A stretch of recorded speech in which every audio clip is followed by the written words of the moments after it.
Voilà, retour en studio. On fait place à la page santé ce matin avec vous, Fidélia Biaou. La page santé de ce jour. Bonjour. Bonjour à tous. On s'intéresse à la consommation ou à l'alimentation des animaux. L'alimentation à base des animaux morts. Eh bien, vous nous dites que c'est une pratique très dangereuse. Oui, ici il s'agit des animaux morts d'une maladie. Nous traversons déjà la période de froid et les animaux, notamment les volailles, sont très vulnérables et meurent facilement. Certaines personnes ont pour habitude de consommer la viande de ces volailles mortes, toute chose qui savait être dangereuse pour la santé. L'animal est nécessairement tué par un virus, en tout cas si ce n'est pas un accident, si l'animal n'est pas cogné par un véhicule ou par une moto. Donc la volaille peut être mordue par des reptiles ou le chat qui consomme du poison.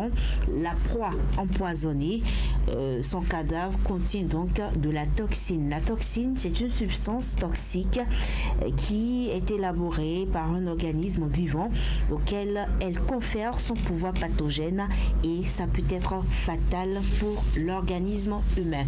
Dr Raoul Arolou-Baudouin est le chef division bactériologie médicale au laboratoire de diagnostic vétérinaire et de sérosurveillance des maladies animales de Parakou. Il nous explique comment la consommation d'un animal mort peut nuire à notre santé. Si c'est une mort par accident, par exemple, les gens peuvent même se livrer à la consommation, c'est-à-dire une moto ou bien un véhicule renverse un animal et que l'animal ne peut plus vivre ou bien meurt sur le coup. Les gens peuvent dire, ah, c'est pas accident. Mais un animal qui meurt dans des conditions inconnues, quelle que soit l'espèce, ruminant, animaux de compagnie, quelle que soit l'espèce, même animaux sauvages, quelle que soit l'espèce, devrait être enterré. Pourquoi? L'animal est probablement mort du fait de germes pathogènes. Les germes pathogènes, les bactéries, les virus et consorts peuvent avoir été responsables de la mort de cet animal. Et qu'est-ce qui se passe? Parfois, le germe pathogène peut ne même plus être présent dans la carcasse de l'animal mort et sa toxine, les toxines de ces animaux-là vont agir pour tuer les humains qui vont consommer la viande. On appelle ça des toxi-infections. Voilà, vous parlez dans la suite des complications. Oui, les complications sont multiples et varient selon les cas. Si par exemple, un chien ou un chat mort de rage, si c'est un chien ou un chat mort de rage que vous avez consommé, vous pouvez imaginer la conséquence. Si c'est une volaille morte suite à une morsure de serpent dans la brousse, c'est comme si vous vous êtes injecté vous-même le venin. Le cas d'un chat ayant consommé une proie déjà empoisonnée, par exemple, c'est la même conséquence. La complication ou les complications, ce sont donc les maladies graves telles que les hépatites A et E, les parasites, le rotavirus, etc.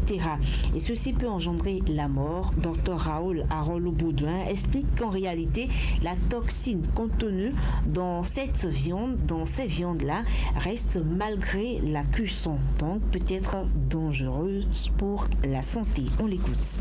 Vous prenez la carcasse d'un animal mort, d'une situation, vous mettez le piment, le sel et consorts, vous mettez ça au feu, la chaleur peut détruire le germe lui-même, mais la chaleur n'arrivera pas à détruire la toxine. Donc la toxine-infection, lorsque la toxine va se retrouver dans le tube digestif de l'homme qui n'est pas équipé pour gérer cette toxine, il y aura une réaction, il y aura une vive réaction de l'organisme et ça fera que on peut assister à des morts subites vraiment. Donc il y a même un exemple que je vais donner récemment ici dans notre pays. Il y a une famille comme ça qui a consommé la viande d'un bovin mort. Et eux-mêmes, ils ont eu ces trois frères. Ils ont eu le doute, ils ont dit à leur femme et à leurs enfants de ne pas consommer d'abord, que eux, les papas, les trois frères vont consommer et que s'ils n'ont rien, la famille peut consommer. Les trois sont morts. Vous voyez, les trois sont morts dans la Takora de charbon bactéridien. Vous voyez-vous. Donc, il y a des situations comme ça et les populations devraient